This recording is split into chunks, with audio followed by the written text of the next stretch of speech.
Hi అండి, welcome to cook to easy. ఈరోజు Karnataka special vangi bath చేయడానికి మసాలా పౌడర్ ఎలా రెడీ చేసుకోవాలనేది చూడబోతున్నాం. రండి, తొందరగా ఈ పొడి చేయడానికి ఏమేమి కావాలనేది చూసిస్తాం.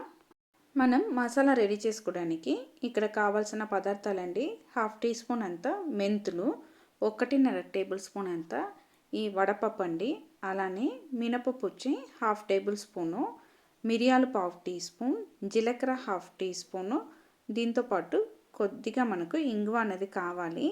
ఎండుమిరపకాయ 20 అండి, అలానే ధనియా సీడ్స్ వచ్చి 3 టేబుల్ స్పూన్, ఫ్రెష్ కోకోనట్ నేను ఇక్కడ 3 టేబుల్ స్పూన్ తీసుకున్నానండి, కొద్దిగా కరివేపాకు, మనకు దాల్చిన చెక్క 2 ఇంచు కావాలండి, దీంతోపాటు ఒక 4 ఏలకులు, 4 గ్రాంబు. ఇవి అన్నిటినీ మనం కొద్దిగా ఆయిల్లో ఫ్రై చేసి తీసుకోవాలి. నేను ఇక్కడ ఫ్రెష్ కొబ్బరి తీసుకున్నానండి, మీరు ఎండు కొబ్బరితో కూడా చేయొచ్చు.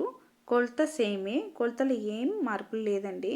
ఇలా ఒక ప్యాన్లో 1 టీ స్పూన్ అంతా ఆయిల్ తీసుకున్నానండి.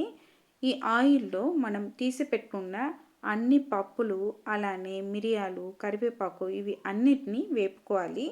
ఫస్ట్ ఆయిల్లో నేను పప్పులు అన్నీ వేసి దీంతోపాటు జీలకర్ర, మిరియాలు వీటిని వేసి అండి బాగా మనం ఫ్రై చేయాలి. అలానే దాల్చిన చెక్క, గ్రాంబు, ఏలకులు ఇవి అన్నిటినీ వేసేయండి. వేసేసి మనం మంచిగా ఫ్రై చేసుకోవాలండి. ఇలా మనం వేసిన ఈ పప్పులు, విత్తనాలు ఇవి అన్నీ హాఫ్ డన్ అయినాక మనం దీంతోపాటు మిగతా సామాన్ని యాడ్ చేయాలి. ఇప్పుడు ఈ స్టేజ్లో మనం రెడీగా పెట్టుకున్న కరివేపాకుని నేను దీంతో యాడ్ చేసుకుంటున్నానండి. కరివేపాకుతో సహా మనం రెడీగా కట్ చేసి పెట్టుకున్న కొబ్బరి, అలానే ఎండుమిరపకాయ ఇవి అన్నిటినీ ఆయిల్లో వేసి బాగా ఫ్రై చేసుకోవాలండి. ఈ ఫ్రైయింగ్ ప్రాసెస్ చాలా ఇంపార్టెంట్ అండి. పొయ్యిని సిమ్లో పెట్టుకొని మీరు మీ స్టవ్లో వీలైన వరకు చిన్నగా పెట్టుకొని దీన్ని మనం గోల్డెన్ బ్రౌన్ కలర్కు ఫ్రై చేసి తీసుకోవాలండి. అప్పుడే మనకు ఈ వాంగిబాత్ మసాలా పొడి అన్నది కమ్మగా సూపర్గా మనకు దొరుకుతుందండి. ఇలా ఇప్పుడు మనం వేసిన కరివేపాకు, ఎండుమిరపకాయ అన్ని మసాలాలు ఫ్రై అయిపోయిందండి. ఈ స్టేజ్లో నేను ఇక్కడ పొయ్యిని ఆఫ్ చేసేసి 1/2 టీ స్పూన్ అంతా ఇంగువని యాడ్ చేస్తున్నానండి. ఇంగువ మస్ట్ ఈ రెసిపీలో. ఇంగువ వేసి చేశారంటే ఆ రుచి వేరండి. ఇంగువ కూడా వేసి ఒక్కసారి కలిపేసి వదిలేయండి. ఇప్పుడు ఈ మసాలా అనేది మనకు పూర్తిగా ఆరిన తర్వాత మనం పొడి అనేది చేసుకోవాలి. మీకు గసగస ఫ్లేవర్ ఇష్టం అంటే ఈ స్టేజ్లో మీరు ఇంగువ యాడ్ చేస్తున్నప్పుడే 1/2 టీ స్పూన్ అంతా గసగసాలు కూడా యాడ్ చేసి ఇలా కలిపి వదిలేసారంటే ఆ వేడికి అది ఫ్రై అయిపోతుందండి.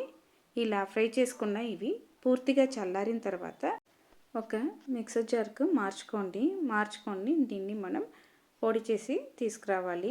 అంతే అండి. మీరు ఈ విధంగా పొడి చేసామంటే మనకు ఈ వాంగిబాత్ మసాలా పౌడర్ అనేది రెడీ అయిపోతుంది.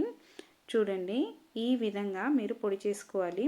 మనకు సూపర్గా ఈ వాంగిబాత్ మసాలా పొడి అనేది రెడీ అయిపోయిందండి. చూడండి, నేనైతే ఇక్కడ నార్మల్ ఎండుమిరపకాయ వాడినానండి. మీ దగ్గర ఒకవేళ కాశ్మీరీ రెడ్ చిల్లీ ఉంది అంటే మీరు ఈ నార్మల్ ఎండుమిరపకాయ 10, ఆ కాశ్మీరీ ఎండుమిరపకాయ 10 ఇలా యాడ్ చేసుకున్నారంటే మీకు ఇంకా కూడా రంగులు భలే వస్తుందండి. ఇలా మనం ఫ్రై చేసి తీసుకున్నామంటే మనకు సూపర్గా వాంగిబాత్ మసాలా పొడి అనేది రెడీ అయిపోయింది. ఇలా రెడీ చేసుకున్న ఈ పొడిని ఇలా ఎయిర్టైట్ కంటైనర్కు మీరు మార్చుకొని స్టోర్ చేసుకున్నారంటే దాదాపు మనం 1 నెల వరకు వాడచ్చండి.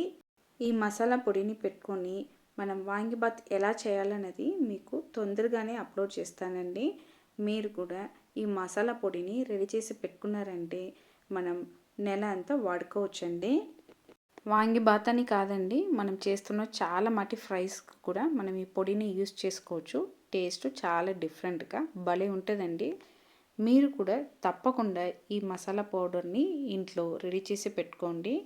మీకు ఈ టేస్ట్ చాలా డిఫరెంట్గా ఇష్టపడతారండి. మీకు ఈ వాంగిబాత్ మసాలా పౌడర్ రెసిపీ నచ్చిందంటే కుక్ టు ఈజీ ఛానల్ని లైక్ చేయండి, షేర్ చేయండి, కామెంట్ చేయండి. తప్పకుండా కుక్ టు ఈజీ ఛానల్ని సబ్స్క్రైబ్ చేయండి. బాయ్ అండి.